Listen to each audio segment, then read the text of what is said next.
மாதிரி சொசைட்டில ஏதோ ஒன்று உருவாக்கி வச்சுக்கிட்டு அதை போட்டு அழுத்தம் கொடுக்குறோம். அப்ப என்ன ஆகும் அந்த குழந்தை? காலையிலேருந்து நைட்டு வரைக்கும் அந்த பிள்ளைய போட்டு படாத பாடு படுத்துனீங்கன்னா 15 வயசுல இப்ப நிறைய பேர் சூசைட் பண்றாங்க. நீங்க கேள்விப்பட்டிருக்கீங்கன்னு நினைக்கிறேன். நிறைய கேள்வி. எல்லாரும் பண்றதையே நான் பண்ணணுமா? காலங்காலமா இதைத்தான் பண்ணிட்டு இருக்கோம். என்ன நடந்திருக்கு இது?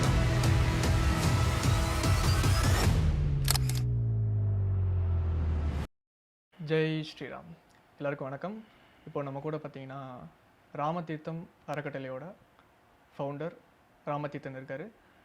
இப்போ மக்களுக்கு நிறையா ஸ்பிரிச்சுவாலிட்டினா என்ன, ஆன்மீகத்துக்குள்ளே எப்படி சரியாக போகிறது, முதல்ல கடவுள் வந்து எந்த ஃபார்மில் இருக்கார், இல்லை கடவுளுக்கு ஃபார்ம் ஆக்சுவலாக இருக்கா, இல்லை கடவுள்னால் யார், நம்மளுக்கும் அவருக்கும் என்ன தொடர்பு, இல்லை பிரபஞ்சம்தான் கடவுளா, இல்லை நம்ம சரியான பாதையில் தான் போயிட்டுருக்கோமா கடவுளை நோக்கி, முதல்ல கடவுளை நோக்கி போகிறது தேவையா இல்லை ஒரு ஆப்ஷனா அப்படிங்கிறது எல்லா டவுட்டையும் மக்களோட சார்பாக நான் ராமதீர்த்தன்ட்ட கேட்டுக்கிறேன்.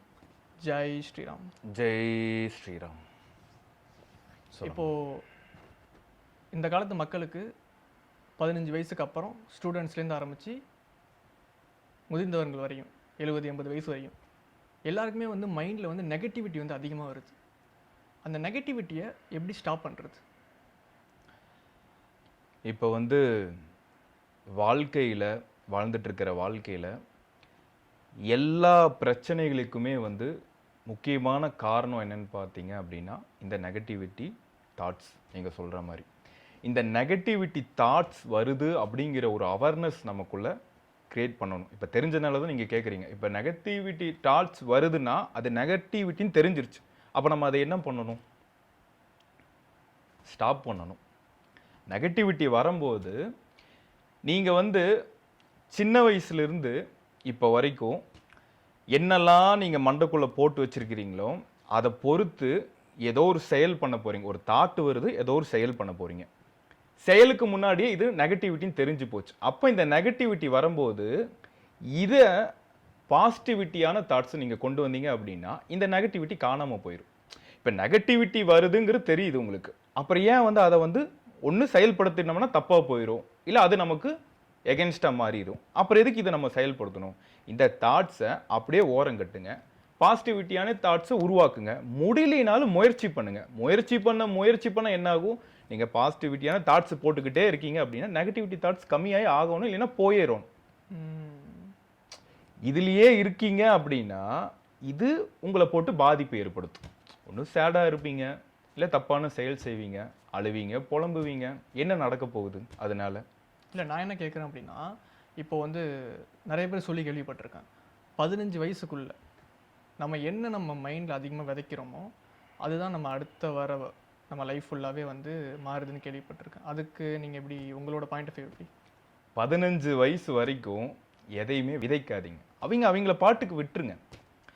இப்போ 15 வயசு வரைக்கும் அதை பண்ணு இதை பண்ணு. இப்போ சொல்லப்போனால் ஒரு சின்ன குழந்தைங்க, நான் என்னோட ஃப்ரெண்டு வந்து ஒரு கோச்சிங் கிளாஸ் ஒன்றுக்கு வேலைக்கு போயிருந்தாங்க. என்னன்னு பார்த்தீங்கன்னா, குழந்தைகளுக்கு கரெக்டாக எப்படி அதாவது சொல்லி கொடுக்குறது எப்படி புரிஞ்சுக்கணும்னு சொல்லி அதுக்கு ஒரு கிளாஸ் வச்சு நடத்துகிறாங்களாமா. அதாவது நான் என்ன சொல்கிறேன் அப்படின்னா, காலையில் ஒரு குழந்தை எந்திரிக்குதுன்னா காலையிலிருந்து 8 மணி வரைக்கும் ஏதோ ஒரு கிளாஸ், 8 மணிக்கு மேலே ஸ்கூல் முடிச்சுட்டு வந்த பிறகு டியூஷன் முடிச்சதுக்கப்புறம் ஸ்போர்ட்ஸில் ஏதோ ஒன்று, ஸ்போர்ட் முடிச்சதுக்கப்புறம் எக்ஸ்ட்ரா ஆக்டிவிட்டிக்கு ஏதோ ஒன்று கிளாஸுக்கணும். இப்படி காலையிலேருந்து நைட்டு வரைக்கும் அந்த பிள்ளைய போட்டு படாத பாடு படுத்துனீங்கன்னா 15 வயசுல இப்போ நிறைய பேர் சூசைட் பண்ணுறாங்க. நீங்கள் கேள்விப்பட்டிருப்பீங்கன்னு நினைக்கிறேன். நிறைய கேள்விப்பட்டு. அப்போ என்ன பண்ணுவாங்க?